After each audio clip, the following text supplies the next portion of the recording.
Hi, friends, and welcome back. Happy Friday to you. It's so great to be back with you, Greg, for In the Loop. It's been a few, huh?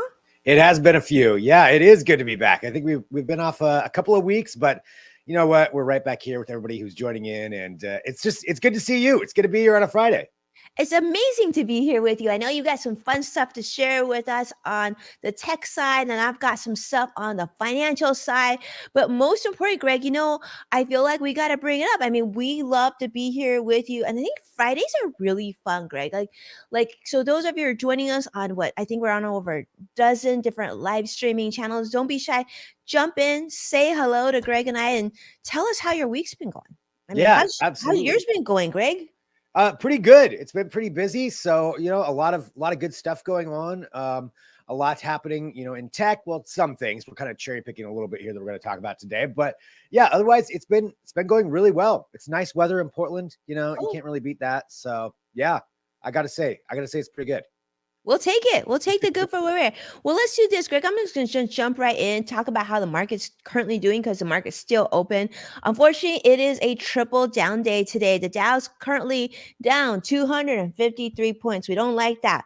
But here's the thing: the Nasdaq, tech-heavy Nasdaq, biotech, a lot of sciences in the Nasdaq index down 124 points as well. Don't like that.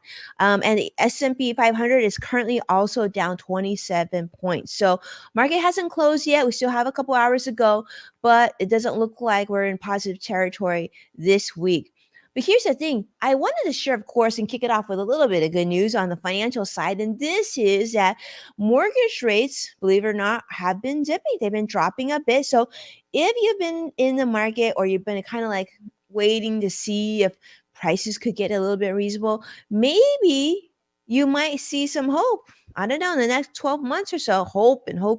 There was an article that came out just recently from CNBC from Diana Olick talking about just, where mortgage rates need to be. Interesting enough, potential home sellers as well as home buyers have said that they really want to see mortgage rates at the 30-year fix in particular at about 5.5% or lower, or they don't want to go in. They don't want to go in and buy a new home. I don't know how you feel about that, but this to me makes a lot of sense. We're currently hovering about 6.2 to 6.3. So not quite there yet. But for those of you who are watching and looking to purchase in their home, or maybe even, or your first home, a little bit more waiting to see, but the good news is it's been on the down roar. It's been going down for the last 5 weeks. So that's a little bit of good news. Now, let's segue though to another story. And this is from my good friend Jessica Dickler. And Greg, I want to really get your take on this because, there was a recent article that Jessica shared talking about the sort of the big money mistakes that advisors have made and what they have in common. And so I chimed in, of course, on this. Jessica reached out to me. And I want to say, probably my biggest financial mistake was when I first started in the financial industry. I was working at Smith Barney as a new financial advisor. And a lot of people gave me a lot of beef about my car. My car was getting old. And they're like, you need a new car. You deserve a new car and this and that. And they convinced me to lease a car. And I mean, it was fun, Greg. Like it was like a convertible and all that, but I feel like it was just a total money drain. What do you think, Greg, has been your biggest money mistake in life? Oh man, biggest money mistake in life. Ooh, I got to think about that one for a second because I've been pretty good with the car thing. The car side of things, I've splurged a little bit, but not too crazy.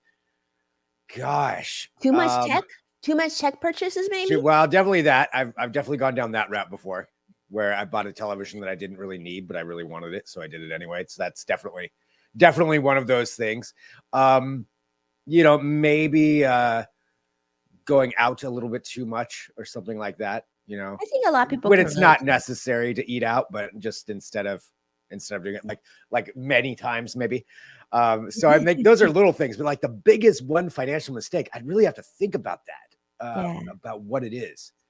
Well, I, the article that a lot of people were saying, like some people were, the article covered a lot of things that obviously financial advisors felt. But I would say, like, as someone who has, experienced a lot of, answers from different people that I've met, most people feel like, I think, that they didn't start early enough. They didn't start saving early enough, yeah, and maybe they could have, like, started their 401k at their first job. Like, I think that's pretty typical. yeah, Yeah. definitely. Some credit card debt at certain points, things like Yeah. that. Yeah, Hmm. yep. I've definitely had some of those. I Yeah. try to not be too crazy with it, but yeah, biggest financial man. I haven't. What was the car that you got? What was the car that you leased? So I got a beautiful, like, it was one of those, like, again, one of those mistakes, early on. And I've always been super frugal, but like I walked into the dealership and literally it was on the showroom and I was like, oh my goodness, I need to hug this car. It's so, so cute. And honestly, it wasn't even on my radar before I walked into the dealership. And of course, it was a white Mercedes convertible. And literally it looked like a little floating cloud in the showroom. And I'm like, "You're so cute. I need to take you home." And of course, my business partner, he's amazing, by the way, but like I'm much better with making sure we don't overspend, right? He's like, "You deserve it. You should get it. Sit in it." And then of course my husband's like, "Yeah, you do deserve." My husband's a saint. "You do deserve it. You should get it too." So I'm like, so I had two of them like, "You should get it. You should get it." And I'm like, "Yeah, I should get it, right?" And then Some bad the influences right there. bad influence, 3 years of hefty payments, 3 years later. I mean, this is the thing, with, like, getting a car like this, right? Not only is it expensive, but you're paying this really hefty lease payment, so I don't even Yeah, own the car, and then, like, someone dings it, and you're like, "Oh my goodness." But, like, it was just, since then, I've never bought a brand new car for myself since then, and I've been perfectly happy with that. It's just, to me, it's just, some people are really car people. I don't yeah, think my thing is really car people. yep. Yeah, I mean, I'm more of a utility kind of car person. Like I have a Jeep because, I like to go out into the wilderness, which is, that's kind of a little bit of a, maybe I don't need that, but I like it. And Mhm. I can go anywhere I want to go. But yeah, Yeah, yeah, I like an SUV. I have an SUV now, yeah. and it's more It's not the best practical. gas mileage. I'll say that. It's maybe not Oh, the smartest move there, but, okay. it's Well, fun. you'll have to think about that one day. I think it's going around the time. Mine's run off a battery, so it's not bad, and it's powered Yeah, by the solar panels on top of my house. So the cost to that's own me pretty is good. pretty great. Yeah. But yeah, lots of things to talk about. The other thing I want to talk about, Greg, with you is just this. I mean, like, I feel like we need to have a discussion on social media. Like, social media, is it the beginning of the end of social media as we knew it from the past? Like, I feel like not only has AI become this big thing, right? It's sort of that this is a real big rite of passage for technology as it relates to AI and the way we do things, the way we are able to improve our productivity and everything else. But let's talk about social media.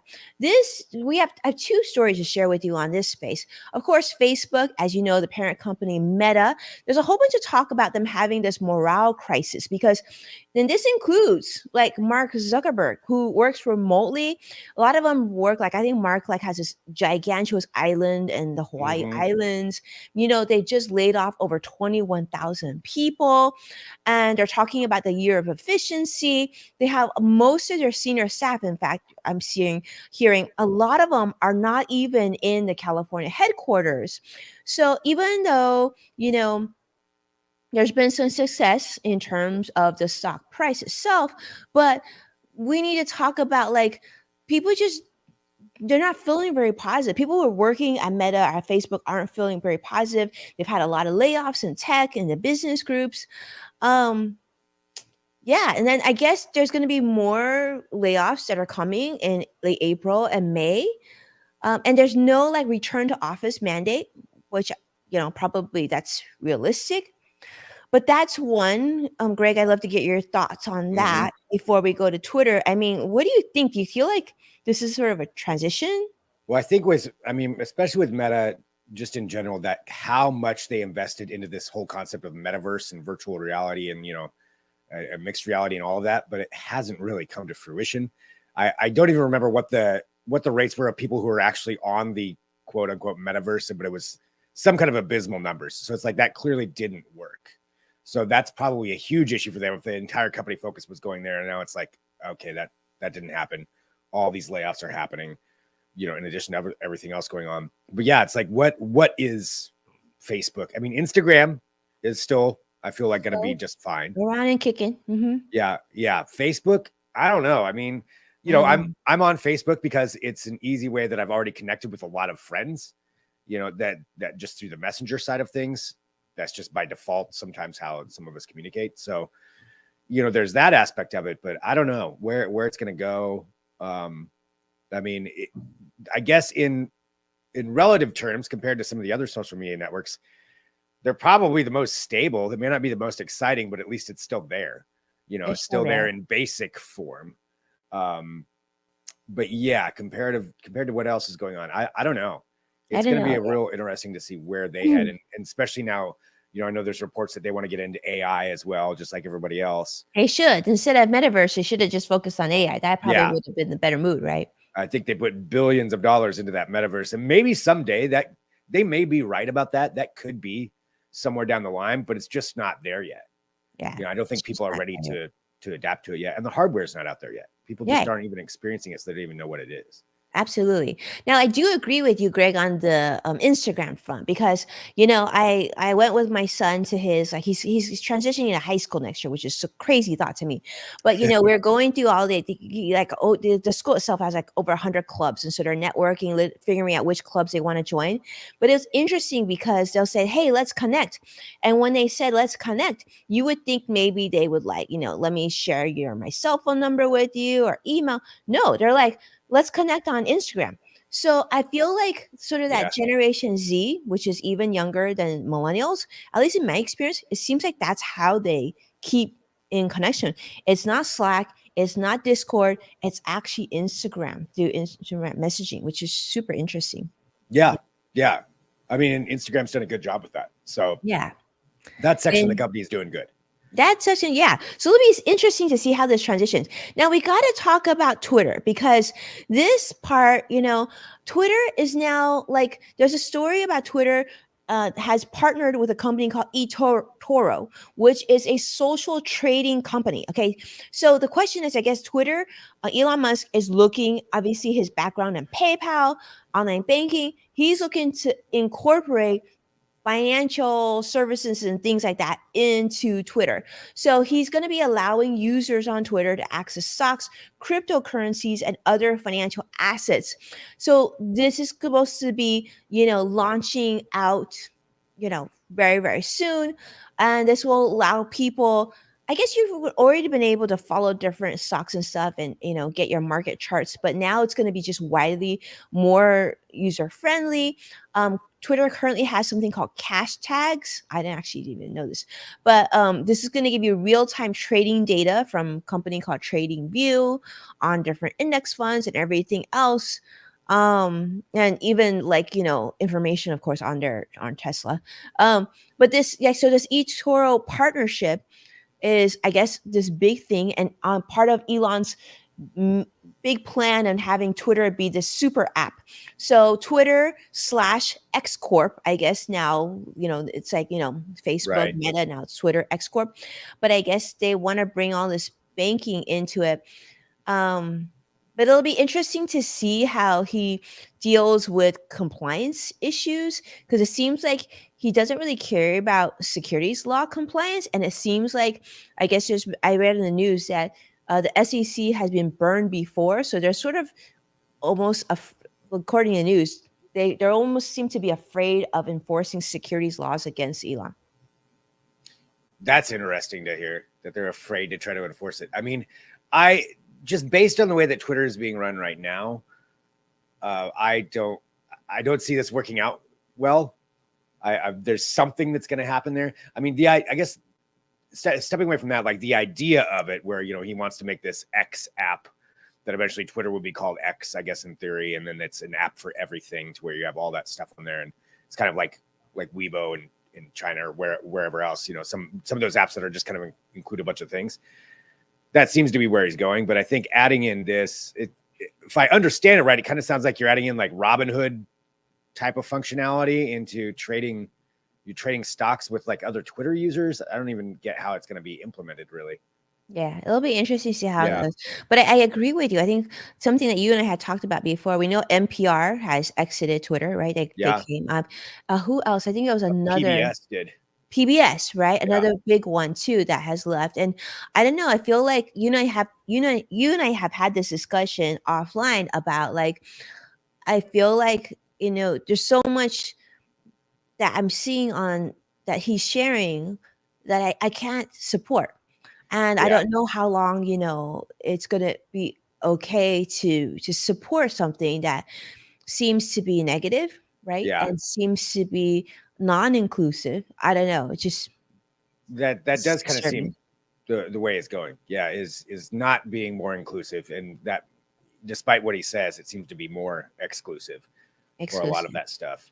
Right. Um, yeah, I mean, and it's unfortunate because I do like Twitter, and I've got a lot of Me too. followers on Twitter, and it's a great way to engage, and that I've been able to connect with a lot of people through it. So there's a lot of good that can be done with it. It's just I wish he would just stop. You Just like stop. Yeah. yeah, I mean, I get it. You got to get profitable. So give somebody a reason. Stop being like, I'm going to take this away from you, and I'm going to label things that I don't like. Different things. It's like that doesn't seem to be the right way to go. Hmm. And To it's so unfortunate because it's such a good opportunity where yeah, you have such power and people look up to you and you have opportunity to build more positivity into the world because like you said, Twitter is amazing. We love the platform. We love how you can interact and get information so readily. There's really nothing like it out there yeah, besides Twitter, there's but not. there's an opportunity to bring people together, right? I think the future generations, like millennials and Gen Zers especially, are craving for things that are right, inclusivity, more positivity, and yet Twitter doesn't deliver that currently. So hopefully that'll change.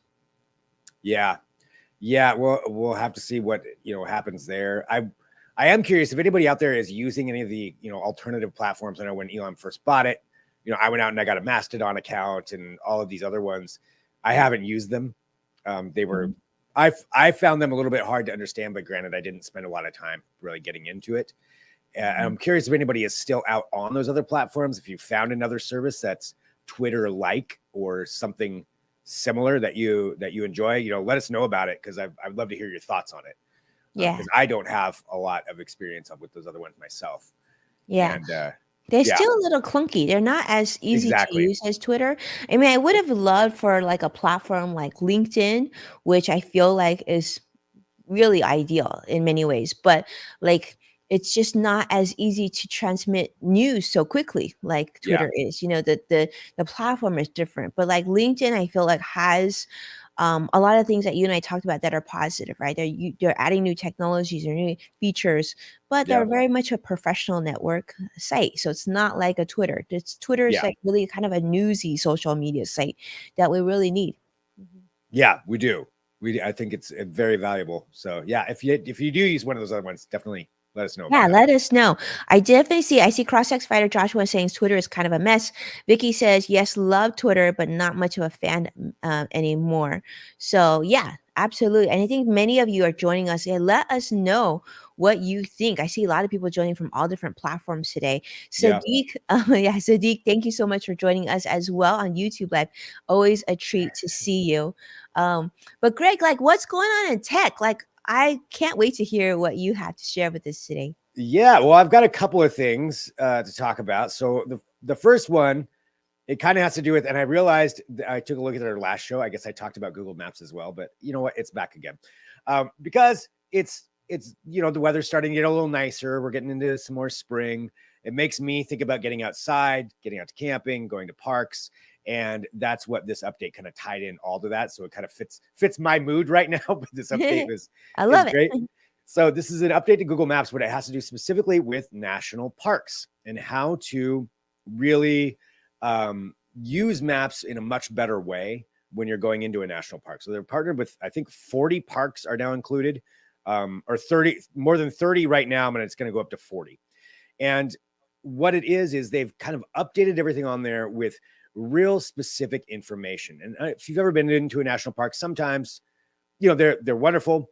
Sometimes if it's maybe not like a Yellowstone, that's probably great. But some of the other ones, maybe hard to figure out where the trailheads are, what it is that you're getting into. Well, this kind of incorporates everything. So you can go to a specific trailhead. It'll get you exactly there, tell you what to expect on this, show it, overlay it, show you exactly where you're going to go. Of course, you can tie it in with, kind of weather information and everything else. And on top of that, they're going to have this to where you're going to be able to download these, and you could download maps before, but now you can really specifically download these national parks, because a lot of times when you get into these, you lose cell service, which is also one of the great things about it. I kind of like not having cell service when you're out there trying to enjoy the park. You probably shouldn't be on your phone, except for this. This, I think, is a good use of technology when you're out in the wilderness. So you download that, you've got it all right there. You know where you're going, everything that's involved there. And I think it's just kind of a cool addition, something to think about if you're going to be heading out to any national parks, to going out to those, to try to incorporate that in. I think it's a pretty fun addition. I love this, Greg. Yeah. This is so cool because you're absolutely right. So many parks. Like I've been to Yellowstone, I've been to Yosemite, and you're right. Like it's quite a lot, and you don't want to miss Yes. out. Like, let's say you go to Grand Canyon, right? Where's the best place to see the view? What places maybe are less crowded? And sometimes, those little signs that talk about where you're at, they're not even that updated or clear. So if you have this at the comfort of your palm in your hand, and you're right, there's places where there just isn't great signal. Yeah. This, I think, is powerful. Not only that, what I would love for them to do too is at some point is to add in parking availability, because so many parks, Zion in particular, and Utah is like, I Yeah. think, the most visited park. It'd be great to know that this lot is full. Go to a different lot and you can come back. Real-time information. Yeah. Mhm. Yeah. And I don't know if they have that incorporated in, but that's a really great idea. It seems like if more people were using this, then they probably could get that kind of info if Right? they're using it at the same time. Google, They if do you're have, listening. what's that? I said, Google, if you're listening, things Yeah. that you should do. Yeah. That's some great advice. They do have advice, on what the best entrances are to go to. Cause these parks are huge. Sometimes it's hard to figure out. I just went to Joshua Tree. I think it was last summer. I love Joshua Tree. Yeah, it was great. And I actually went to you for advice on that, on what entrance to go into and what we only had a certain amount of time. So how to maximize that. So that was great. But this is something else you could add in there and take a look beforehand and really know what you're getting into, because it also gives you for the paths, whether they're suitable for walking or running or cycling, or, what kind of experience you want to get. And just, it's all information that you can get other places, but it's nice to have it all right there in that nice little package, plus adding in user comments like they do with other Google Maps things. So pictures and people's comments about here's what our experience was like. So it gives you just a lot more information. This is powerful. I'm maximize your hoping experience. they add more stuff, Greg, into this. Like Yeah. I would love for them to add like where the restrooms are, like in the designated parks, right? Yeah. And then like maybe like incorporate some of the things that Gas Buddy does in terms of what the gas prices are for gas stations around the park. Because so often the parks are so large, and if Yeah. you're like needing to get gas, you need to know. Like I think there's a lot of this is good, Google. Keep doing this. Yeah. We like this. Good stuff. So yeah, I thought that was cool. So something to think about too for everybody as you're heading out, over the summer. I believe it's 30 parks now, and then it's rolling out more, but it's a bunch that are going to be going to there. Joshua says, Joshua Tree, I have my own tree now. Actually, Yes. Joshua, you have your whole own national park. Yeah, you got a whole by the park. way. I'm sure you know your way around there very well. It's in Southern California, and that's literally one of the coolest parks. You should definitely visit. It is really cool. I want to go back there and spend more time in that park. But yeah, so something there from Google. So going from there, so we have the Google Maps. I had to, I have to admit there wasn't a ton of robot news this week, but I figured like we haven't done a show for a while. I had to get something in about robots. So this is a concept, an idea, if you will, and it's an experiment that went on in New York from Cornell University, I believe. They wanted to see how people would react to trash can robots. So these are actual trash robots that they put out. And these ones were, I believe, human controlled. So it is a little bit of cheating. It's kind of like a remote controlled trash can. But the idea was, or maybe these ones were autonomous, but they had some that were controlled autonomously. Some were actually with a remote control. But regardless, the idea is, how would people react to that to just help make sure that places stay cleaner? So they put them out there in New York just to see what people would do. And turns out most people were pretty okay with it. Pretty all right with this, that these robots would come up and ask if you want to throw away your trash. I like the idea. Anything that's going to keep things cleaner. A trash robot, that's great. I imagine it's going to get kicked over. That's the only problem I could see. I mean, people are going to be people. Somebody's going to knock that thing over. But nonetheless, still kind of cool. So, I mean, I like the idea of some robots doing, something good for everybody. Especially in Times Square where it's like Yeah. so dirty. But what I think would be really cool, Greg, what if you could combine a trash can with a Roomba so it would like vacuum while it, comes to people. Maybe it needs to Yeah. be yeah. Yeah, I was cleaning up and picking up the trash and dropping trash in there. Yeah. Mhm. Yeah, this is a good use of robotics. This is what I like. As Oh, long yeah, as that it guy just didn't got get in yelled at front for of that people and mistake. trip people, that would be unfortunate. Yeah, that's true. That's true. But I thought a neat experiment, just seeing how people are interacting with robotics and how much people are also getting used to robotics being out in the, in the wild. That's really cool. Yeah. I mean, again, neat. Probably better in a place where there's a lot of people because, yes, it inevitably that thing's getting knocked over. But nonetheless, still kind of cool. So you can watch that whole video, and it's fascinating just seeing how people respond and what their reactions are, whether they're for it or it weirds them out or it creeps them out. Robots are going to be in our lives. So It's so clever, Greg. I mean, this is kind of gives you a thought of like sort of the beginning of what robots can do if used for the right way, right? right. Like cleaning up places, cleaning up trash, eventually cleaning up like those porta potties and everything else. Like that's great. Leave it at Yeah. the robots, Go for it, robots. Yeah, Like I very said, cool. get the branches off of my roof.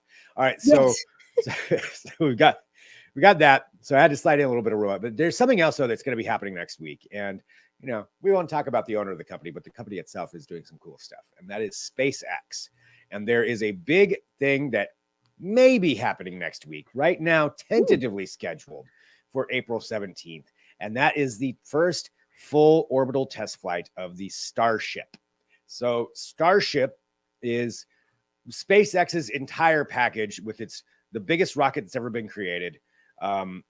This thing is huge, but this is what, once it's ready to go, down the road in some years, is what's going to be taking people back to the moon, people to Mars. This is the entire vehicle that will be facilitating all of that. And there's been some suborbital test flights for it, but this is going to be the first actual one where it goes up into space, orbits, comes back, and then in theory lands. So it's completely reusable. Pretty much every part of it is. And they want to see if it's going to fly. And this has been years in the making, this test flight. It sounds like everything SpaceX has is pretty much good to go, but they're waiting for, you have to get an actual approval. You have to get a license or approval from the FAA to actually do this test like this. And so they're waiting for that to come through. But in theory, they might be doing it on April 17th. If it doesn't happen then, I bet it will happen sometime next week at some point in there, barring some kind of a setback or a weather delay. But this is pretty exciting stuff when it comes to space travel, when it comes to rockets, when it comes to testing things out. And also, there's the possibility this thing could not work. Something could go wrong. I don't think they want that to happen, but if it does, that's also part of the learning process. By the way, there's no people on board this thing. So there's no worry there, but just to see what it is that they can do, if they can actually pull this off, that actually puts them ahead quite a bit, puts it, then it brings it up to the next test, the next test, the next test, but furthering all of that whole goal to just take people further out into space. And this is probably going to be the one for years to come. Eventually that will be doing a lot of those long missions like that. So it's kind of an exciting time to see what happens with it. It is an exciting time. Well, Greg, looks like we have something to look forward to Yeah. for sure next week. I In mean, addition to tax season whatever being over happens, for many. yeah, whatever happens, that's still gonna. I'm gonna definitely be looking forward to seeing this thing. So keep an eye out for that, and I'll be reposting that. Might be doing a live stream associated with it, and yeah, if of course it depends on what time of day that happens to. Hopefully, it's not at like 3 a.m, but whatever. If it is, it is. But yeah, that's something big. So when that, just giving you a heads up in case you weren't aware of it. So when this does take place next week, you're going to see a lot of coverage of this all over the place. Again, whatever happens, whether it explodes on launch or whether it's completely orbits and then comes back and lands. And if you haven't watched the videos of the landings too, I recommend finding those. They're pretty cool because it comes down, and it's kind of horizontal. Then all of a sudden, boom, flips vertical and is able to land, and it's fun stuff. That is really cool. Greg, typically, what time of the day do you usually see these? Like really early in the morning, or? Have been, it really depends, but they have been usually later in the evening, I feel like, or in the morning.